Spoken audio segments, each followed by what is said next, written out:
Alors, bonjour, bienvenue dans ma chaîne aujourd'hui. Mon nom c'est Gisèle, c'est toujours un plaisir de vous accueillir. Si vous venez de découvrir ma chaîne, abonnez-vous, partagez la vidéo et surtout, restez jusqu'à la fin, vous participez à la discussion. Vous me faites des commentaires aussi, ok? Partagez dans tout votre réseau. L'abonnement, c'est gratuit. Alors, aujourd'hui, je vais parler, vous savez quoi? Je vais vous parler de divorce. Le divorce. Est-ce que les gens, le couple, une femme ou un homme qui décide un jour de dire c'est assez, je quitte, c'est assez, je pars. Est-ce qu'on ne devrait pas considérer ça comme un geste de bravoure? C'est un geste de bravoure ou un geste de lâcheté? Selon vous, là, si vous connaissez quelqu'un qui a fini par divorcer, est-ce que vous pouvez dire que la personne a fait preuve de courage? Ou c'est un lâche?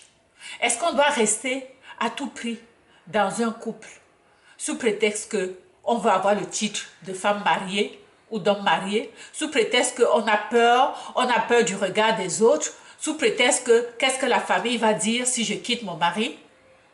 Est-ce que selon vous, une fois qu'on a marié, est-ce que c'est parce qu'un homme a payé la dot pour sa femme que la femme est obligée de rester dans ce couple, même si elle est malheureuse dans le couple, si le mari ne la respecte pas, si la femme est maltraitée dans son couple, si elle fait tout seule et qu'elle ne voit jamais un saint franc de son mari, est-ce qu'elle devrait rester dans ce couple-là? Un mari qui la bat, un mari qui ne respecte pas ses enfants, un mari qui humilie sa femme partout, un mari qui n'est jamais présent, est-ce qu'elle devrait rester dans son couple à tout prix? Dites-moi en commentaire, vous, votre expérience par rapport à des situations.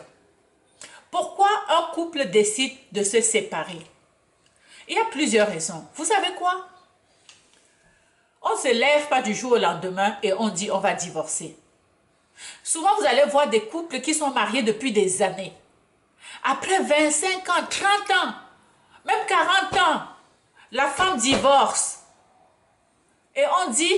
mais pourquoi il divorce maintenant? Elle a déjà passé toute sa vie avec son mari, ses enfants ont grandi, elle pouvait rester là toute sa vie. Elle a déjà, le pire est déjà passé. Non, vous savez quoi? Vous ne pouvez pas vous mettre à la place de cette femme-là. Une femme qui décide de divorcer après tant d'années, une femme qui décide de divorcer après 30 ans, 40 ans, 50 ans de mariage, alors que ses enfants sont déjà partis, elle finit par divorcer. C'est qu'elle a beaucoup supporté. Elle a beaucoup supporté. Quand je dis beaucoup supporté, c'est beaucoup supporté. Vous pensez que c'est combien de femmes qui vont vivre avec un homme qui n'est jamais présent, ou bien quand il est là, tu ne sais même pas qu'il est présent. Ok? Un homme avec qui tu n'as aucune discussion. Tu ne le vois jamais, et même s'il est là, il n'est pas là. C'est-à-dire... vous allez voir un homme qui va humilier sa femme, un homme qui fait ce qu'il veut, qui ignore sa femme, qui a ignoré sa femme toute sa vie, qui n'a jamais aidé sa femme à élever ses enfants, un homme qui n'a jamais été présent dans sa vie, un homme souvent qui par de surcroît va même taper sa femme.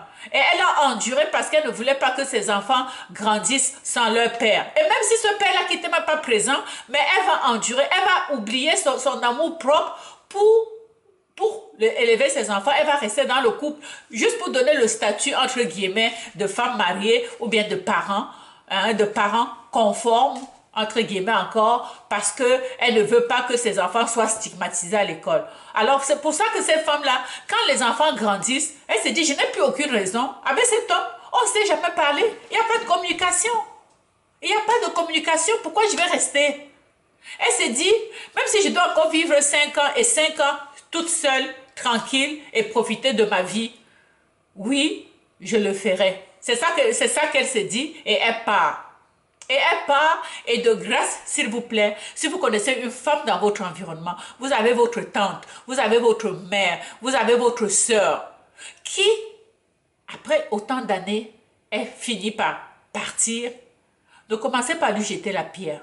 Ne commencez pas à dire pourquoi tu as fait ça. Non, c'est elle qui sait ce qu'elle a vécu. Vous êtes aussi dans un couple probablement et c'est sûr que vous aussi, je ne sais pas à quel niveau vous êtes dans votre couple, mais ça se peut qu'à un moment donné, vous allez vivre des situations. Et si cette situation n'est pas réglée et que ça continue, vous accumulez, vous accumulez. Quand tu es dans un couple où chaque jour tu te demandes qu'est-ce que je fais? qu'est-ce que je fais dans ce couple? Pourquoi je reste là? Si cette pensée vient tout le temps, c'est que tu n'es pas à la bonne place. Si, tout le temps. Si tu ne peux pas aller commencer faire une thérapie de couple pour pouvoir sauver ton couple, si pour toi, ça ne sert à rien, alors ma soeur, ça ne sert à rien. La vie est courte. Ça ne veut pas dire que tu vas aller... Je vais aussi préciser une chose. Quand la femme part à ce moment-là, ce n'est pas qu'elle s'en va chercher un autre homme forcément. Elle veut vivre pour elle. Elle et elle. Elle veut pouvoir dormir en paix. Surtout si elle est avec quelqu'un qui ne lui apporte rien. Elle veut juste avoir sa paix. Ok? Elle veut juste avoir sa paix, cette femme-là. Elle veut juste avoir sa paix. Donc, vous, dites-moi, selon vous, un couple qui se sépare. Un couple qui se sépare, quand tu as souffert, vous avez vu votre soeur partir. Est-ce que selon vous, elle a été lâche ou bien selon vous, elle a été courageuse? Parce qu'il y a plusieurs femmes, il y a de nombreuses femmes qui sont dans des couples depuis des années. Elles sont dans un couple sans être dans un couple. Quand je dis être dans un couple sans être dans un couple, c'est quoi? C'est qu'elle fait chambre séparée avec son mari depuis plus de 30 ans par exemple. Chacun dort dans sa chambre. C'est pas un couple, vous n'êtes plus un couple. Alors, quand tu es déjà dans ce genre de situation, est-ce que quand tu pars, est-ce que tu dois te sentir coupable? Puisque même quand tu étais là, il n'y avait plus rien. Vous comprenez? C'est pas parce que les gens sont en couple, vous les voyez rire, vous pensez que ils sont forcément heureux dans leur couple. Il y a déjà, c'est la comédie. Il y a tellement de comédies. On dit souvent mieux vaut être seul que d'être en couple et mal accompagné, ou bien je ne sais même plus comment on dit ça.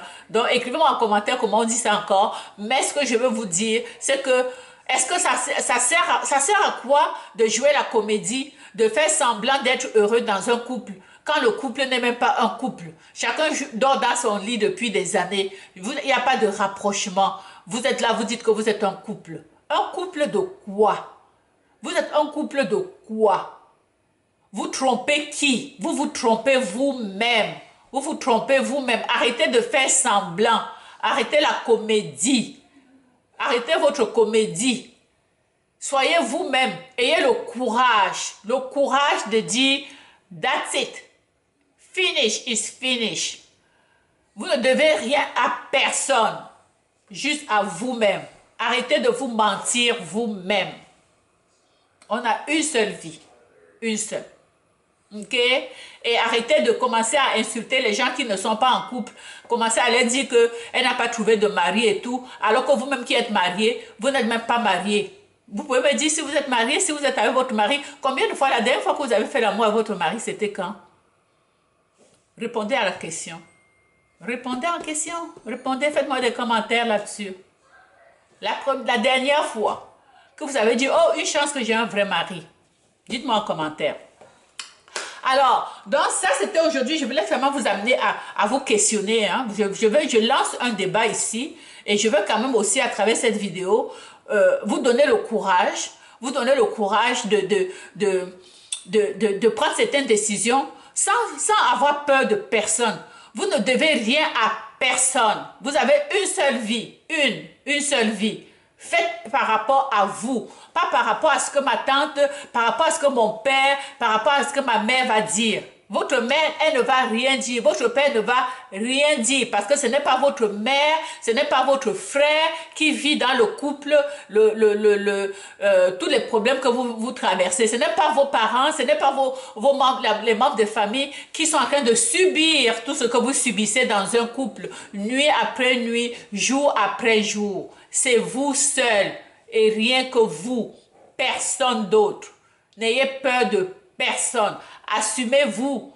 Personne ne viendra vous dire, oh, ce temps-là c'est passé, hein, madame. Ce temps c'est passé où on disait, oh, les parents vont faire ci, les parents vont faire ça. Non, c'est fini, c'est fini, c'est fini.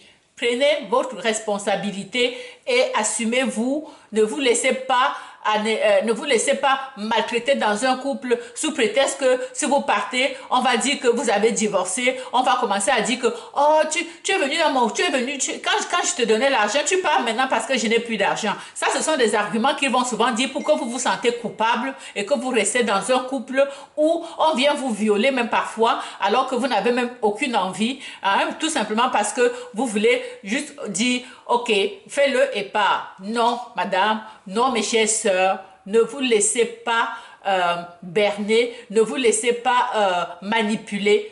Assumez-vous et vraiment faites quelque chose par rapport à vos convictions propres, pas par rapport à ce que les autres vont dire. Ok? Alors, sur ce, je vais vous quitter et je vous demande de me laisser en commentaire tout ce que vous pensez de cette vidéo et aussi vos expériences personnelles. Pourquoi vous continuez à rester dans votre couple alors que vous n'êtes plus vraiment un couple? Laissez-moi en commentaire. Ok? Ciao.